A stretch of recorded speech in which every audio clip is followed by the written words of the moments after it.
So kembali ke kita punya dashboard. So kita nak ke features paling penting ataupun halaman paling penting kat Morphix ni, our Creative Studio. So dekat side panel ni kita tekan je, masuk ke Creative Studio. And ini adalah kita punya tour lah. Kalau nak skip pun tak apa. Okay, tapi kalau dekat daripada home page atau landing page, tengok dekat dynamic atas sebelah pricing ada Creative Studio, tekan je dah masuk.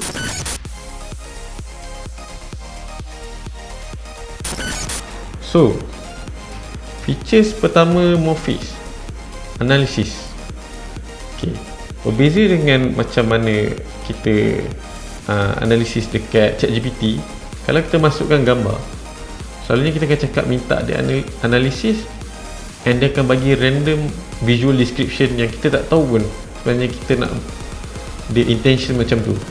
Maksudnya kita tak boleh nak control kita nak scene ke, atau kita nak subject ke yang nak analyse, ataupun lighting, environment, ataupun apa, ada support element lain lah. So our feature analysis ni dia lagi mendalam, dia go depth.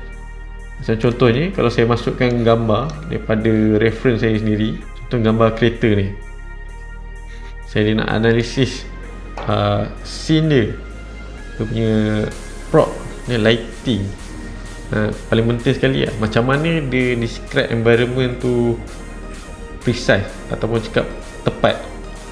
Okay, so dekat belah kanan dia analysis breakdown. Kalau sebabkan subjek yang saya pakai sekarang ni adalah sebuah kereta, so dia tak ada karakter atau outfit nak describe full detail.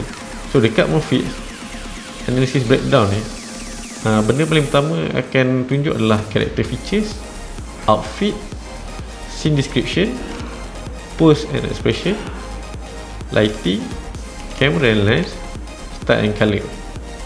So benda-benda macam ni lah yang jarang sekali kita nak dapat hasil apabila kita pakai LLM direct minta analisis. Especially kalau kita nak minta benda macam ni pun, kita nak kena prompt panjang, so susah. Beza dia kalau kita pakai Morphix punya analisis ni, dia adalah sebuah sistem automated. So anything yang kita nak dia tangkap atau bagi visual description sebuah gambar tu, dia dah preparekan dalam bentuk template, and dia dah asingkan ikut bahagian, ikut elemen. So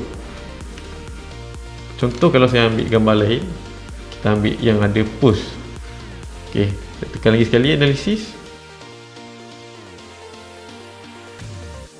Okay, so hasil analisis ni dia ada bagi character features, outfit description, dan pose and expression. So benda-benda ni lah dia akan bagi full detail kalau ada melibatkan human figure ataupun manusia dalam sebuah gambar. Okay, so contoh character features, dia bagi tahu detail lelaki tu seorang lelaki muda, appearing to be his late teen, muda, slender build, kurus, and pose finely, dia tengah pose relax, dia ada jawline, ada prominent cheekbone.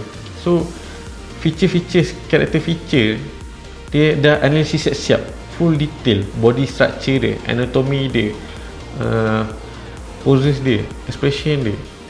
Paling penting sekali, how dia accurately asingkan character feature tu, pose dia dan expression. Okay, so macam mana nak pakai feature-features ni untuk generate ke gambar sebelah? Okay, tengok dekat setiap features ada tekan use for subject.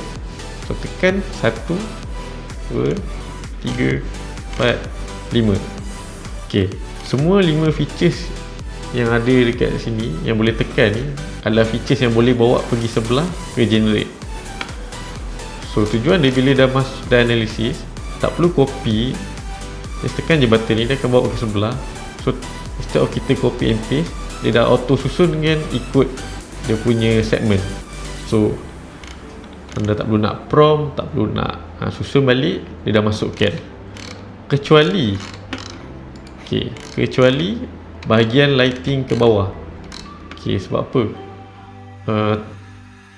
Kita nak orang full control lighting tu sendiri, sebab tak semestinya gambar yang kita nak analisis tu kita nak directly transfer sebiji.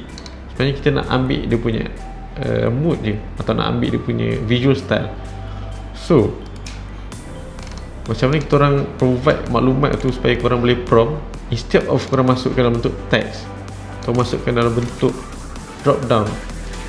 So dalam drop down menu ni, contoh kamera optik, nak pilih kamera model apa, lens type apa, nak pilih aperture apa, even fotografi style pun dah ada. So semua dah mudah. And compositing frame, so ada eye level, and then ada kamera perspektif, ada composition kamera, ada aspect ratio, and output resolution.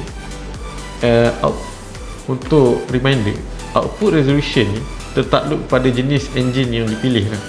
So sebagai contoh, sekarang ni sebab by default benda ni dekat Seedream 4.5 ataupun Seedream 4.5 je. So dekat Seedream ni dia membolehkan output sampai 4K, model 4.5 dia lah. So kalau contoh saya ambil Nano Banana punya series lah, Nano Banana Pro, Nano Banana 2 atau Nano Banana biasa, output dia 2K je. So kalau nak cakap beza pasal dua engine ni, Nano Banana adalah Google, Seedream adalah daripada ByteDance. So dua-dua ni ada prompting style beza and provide outcome yang beza. So untuk first generation ni saya nak try pakai Nano Banana lah. So saya ambil Nano Banana 2, model paling latest dekat dalam Gemini sekarang ni. Okay, and then kita go balik dekat atas. Saya lupa nak masukkan dekat character description tu, saya tak nak pakai orang yang sama, so saya nak tukar pakai diri saya sendiri. Okay, so dah insert gambar. Okay, bila kita nak masukkan description orang baru ni, dia akan berlaku konflik sebabkan reference image dan juga original description daripada analisis lah. So the best option untuk elakkan percelanggahan tu is kita buang je character description ni. Sebab apa? Sebab kita dah masukkan reference image. Okay, so dekat reference image ni kita tekan dekat area ada ikon gambar brush ni. Okay, so dia akan masuk ke area mask mode. So kat masking mode ni kita boleh select area muka supaya dia select muka ni, then save mask, and then baju. So saya nak tukar dia pakai baju lain, instead of dia pakai baju yang sama, baju colour putih ni. So apa boleh buat, tengok dekat description, kata wearing plain white crew neck short sleeve t-shirt.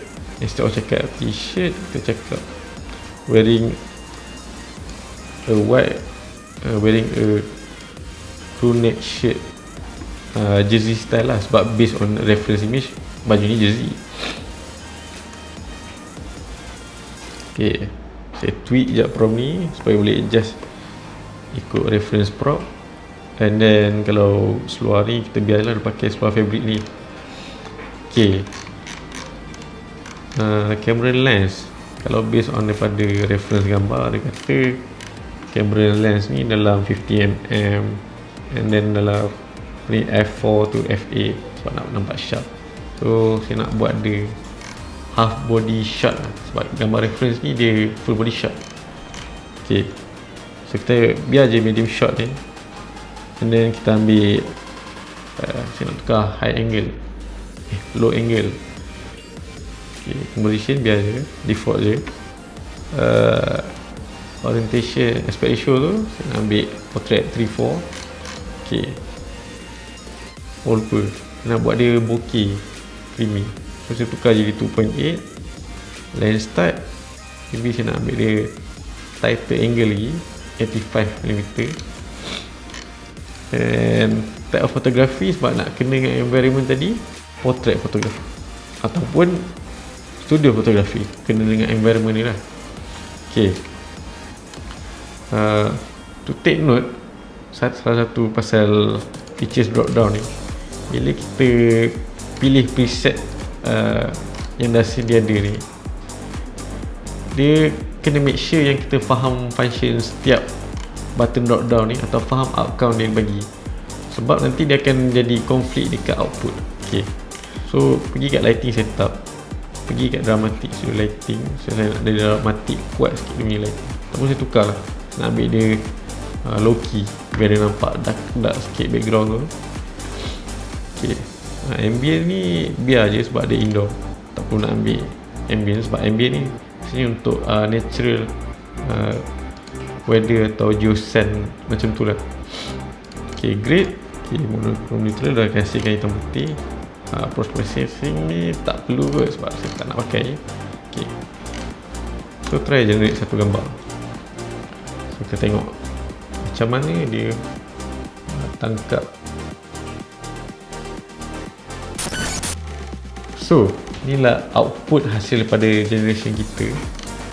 Jika yang dihasilkan ni serupa dengan hasil reference, nampak macam mana konsistennya karakter tu bila kita bagi reference image yang jelas, and macam mana prompt tu kita tweak. So ni adalah kelebihan Morphix, modern prompting lah kita panggil istilah ni. Sebab apa? Sebab dia pakai automationnya sistem, tak perlu nak prompt panjang, cuma copy paste, analisis, delete mana perlu, mana tak perlu, masukkan image, mask, dan dapat hasil.